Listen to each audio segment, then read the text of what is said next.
Checking versus savings account, which should you use daily? A lot of people open one bank account, use it for everything, and assume that is the simplest way to stay organized. It feels efficient at first, then daily spending mixes with money you meant to keep safe, or the account you chose starts creating little bits of friction every week. That is where this comparison becomes more important than it looks. The real answer is not just about which account is better, it is about which one is built for the job you are asking it to do. What a checking account is really for. A checking account is built for movement. The Consumer Financial Protection Bureau notes that a demand deposit account is just another term for a checking account, and that these accounts generally let you withdraw money without advance notice. In real life, that is why checking is usually where debit card purchases, bill payments, ATM withdrawals, and everyday spending feel most natural. It is designed for money that needs to move often, not money that just needs to sit still. What a savings account is really for. A savings account is built more for holding money than constantly moving it. FDIC educational guidance explains that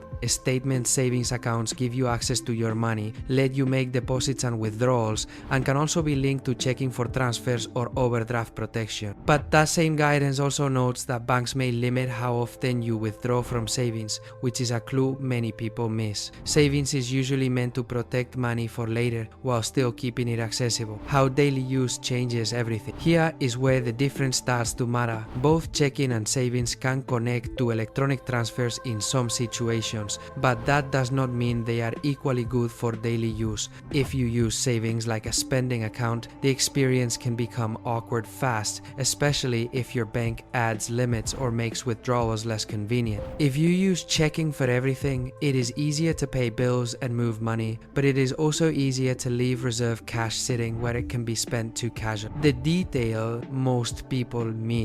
The hidden issue is that many people compare checking and savings by asking which one earns more or which one feels more flexible. That is not usually the right question. The better question is what role the money plays. The CFPB notes that some checking accounts do pay interest, but they often come with higher fees or larger minimum balance requirements, which can reduce the value of chasing yield inside your everyday account. That is why the smartest setup is often less about maximizing one account and more about separating daily money from protected. Which should you use daily? So, which should you use daily? In most cases, checking is the account that makes the most sense for everyday use, because it is generally designed for frequent transactions, fast access, and routine spending. Savings usually works better for money you want nearby, but not in your daily path, like an emergency cushion, short-term goals, or cash you do not want to spend by accident. That resolves the tension from the start. The best daily account is not the one that sounds smarter, it is the one built for motion, while the account built for protection does its job quietly in the back. If you enjoyed the video, hit like, and I'll leave a video on screen that may be of interest to you. You can click it to watch. See you next time.